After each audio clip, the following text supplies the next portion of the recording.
Bismillah ar-Rahman ar-Rahim. Alhamdulillahi Rabbil Alameen. Sallallahu wa sallam wa barak ala nabiyyina Muhammad wa ala alihi wa sahbihi ajma'een. Amma ba'du. There was something I covered today, mashallah. We have a sisters class here on Thursdays, the first and the third Sunday, here at 12:30, inshallah. And there was something that I covered. It's a class on the purification of the heart. But the first class that we took today was understanding of the heart. And there was a lot of benefits that is definitely relevant to what we're facing now. Firstly, the word heart in Arabic, what is it? Qalb. The word in Arabic for heart is qalb. And qalb comes from the verb qalaba or qallaba. And that means what? Qalaba or qallab. Who knows? To flip. Right, to flip. Or it could mean qalaba, is that yastaqbil shay. Yani wa'a qalib li al-ma, or qalib li shay. For the first thing we understood was the word qalb, and that it is that which flips. What's the connection with the heart and flipping or turning? What's the connection? Even in English, there's a word that coincides with this. Something that flips or turns, and the heart itself. That's the mind, not the heart. Yeah. Your what? Emotions. And even the word emotion comes from what? Motion. Your heart is consistently in what? Motion. And wallahi, these past days, there has been a number of emotions in one moment. You may be happy, you turn on the news. What happens? You're sad, you're angry, right? There's sadness, there's anger, there's anxiety, there's depression, right? And subhanAllah, sometimes it can even lead to despair. We ask Allah to protect us from that. I mean, so your heart is consistently going through these emotions. And that's why al-heart, some scholars say, and it's minority, they say, سُمِّيَ الْقَلْبِ لِأَنَّهُ يَتَقَلَّبُ. They call the heart the qalb because it constantly is in motion, right? Or qalib li-shay, or that it absorbs the information that is around it. So when we talk about the heart yataqallab, this moves us over to the dua that I hope all of us know, and if we don't, we should memorize this dua. And it's the dua that the Prophet ﷺ used to make in his prostration that has this word qalb. And what is it? Who knows? Naam. Ya muqallib al-qulub. Everyone repeat after me. Ya muqallib al-qulub. Ya muqallib al-qulub. Thabbit qalbi. Thabbit qalbi. Ala dinik. Ala dinik. This dua is so eloquent, so important, so comprehensive. The Prophet ﷺ first mentioned a characteristic of Allah. And as we know from the etiquette of dua, is to mention, the best way to perform your dua when calling Allah, when invoking Him, is to call out His name. Ya Allah, Ya Rahman, Ya Rahim, Ya Quddus, Ya Afu. And particularly whatever you ask Him or request from Him has some relevance to the name that you called on. Ya Rahman irham motana. Right? Oh, the merciful, have mercy on our deceased. Right? So when we talk about the name of Allah subhanahu wa ta'ala, the Prophet ﷺ, he said, Ya muqallib al-qulub. That's not one of the names of Allah, but it's a characteristic that Allah possesses. That muqallib al-qulub, the one that flips the hearts or turns the hearts or has control over the hearts. And what's interesting here is he used the same three letters that is in the word, what? Qalb. Ya muqallib al-qulub. What's a sign of him flipping the hearts? When someone that was not a believer becomes a believer. So this is why we can make dua for someone to come to Islam. Because we know that's in the power of Al-Hadi, Ar-Rashid, the one that guides, The one that directs, right? So the Prophet ﷺ said, Ya muqallib al-qulub. And this is important to know. SubhanAllah, somebody sent me a video of one askari, was one Israeli soldier, and he was like losing, he was on the brink. He was going at another official within their parliament or whatever gathering, and he was talking about how the nightmares that he has because he's Allah musta'an, what he's done to so many Muslims. Who knows what that can do to that person? May bring that person to some goodness. May bring him to some goodness, because Allah is muqallib al-qulub, and at the same time, He is shadidu al-iqab. We see the Prophet ﷺ made dua against people as well. So al-muqallib al-qulub, then the Prophet ﷺ makes a request. Thabbit qalbi. Muqallib al-qulub, thabbit. Thabbit. Make my heart what? Firm on what? Your deen. This is important. Firstly, you're asking Allah to do something that you may not, lahidu, you may not have full control over. Sometimes our emotions get the best of us. And this is an important point. Probably all of us have faced this, and I use this especially with the sisters today because they're mothers. Some of us probably looked on our television screen, on our phone, on WhatsApp. We've seen video, probably when we heard, that the hospital was bombed, or when we heard that the 6-year-old was killed, stabbed more than 20 times, or when we heard that the information about the babies, 40-something babies being slaughtered by Hamas was false information. You think of the propaganda that's being spread and what it could lead to, and how maybe that propaganda of the false news is in connection with the man that stabbed the baby. Because the man, when he knocked on the door, he stabbed the woman, and he told her to go to the bathroom. Isn't that so? He told her to go. So it was as though he intended to what? To get to that child. Right? Which is possible that it was a retaliation for this false news. You see this, you're angry. You see this, you're angry. While you're looking at this, one of your children say, Mom, Dad, scream your name. What may happen at this moment?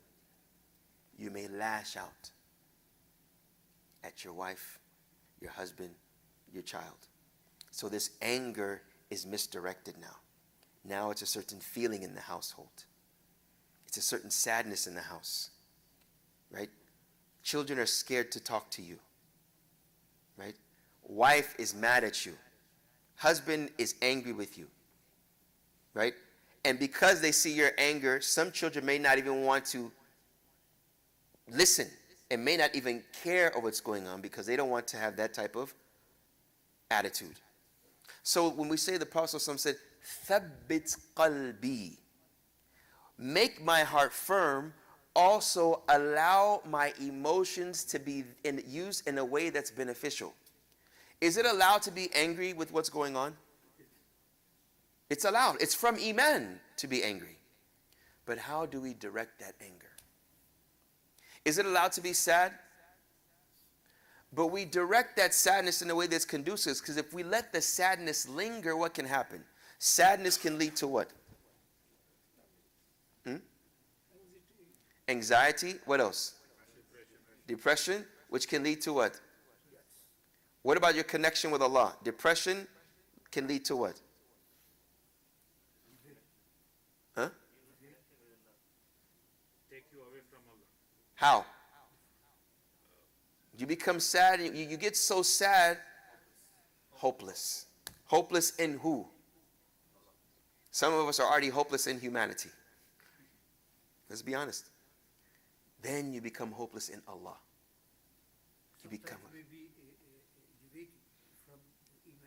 That's what I'm. هذا قصدي. You become hopeless in Allah, and that takes you away from Iman. And that's why it's important, brothers and sisters. There's some video of this man, I don't know if you've seen it. This man was telling his boy, don't cry. You ever seen this one? He's making wudu. He's like, don't cry. Don't cry. They're from the shuhada. نحن رجال. We're men, don't cry. Yes, one can argue, okay, don't say don't cry, but you understand what he's doing.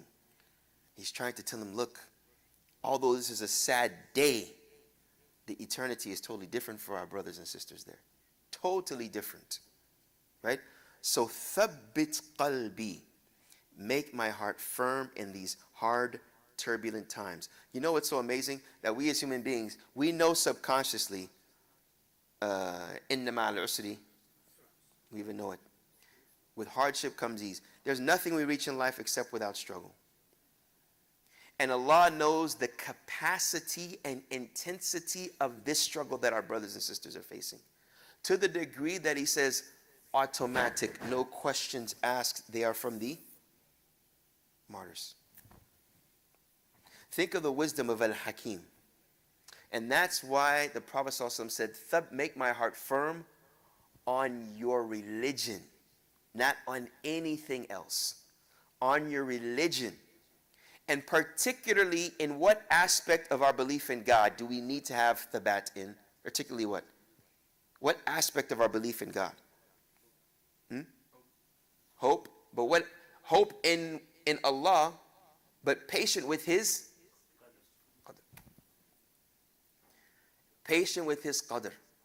Patience with His qadr. Patience with His qadr. We as adults, many of us, it's still a challenge, but it may not be as much of as a challenge as it is for our youth, our 14, 15-year-olds that have just reached puberty and they're starting to have a connection with God.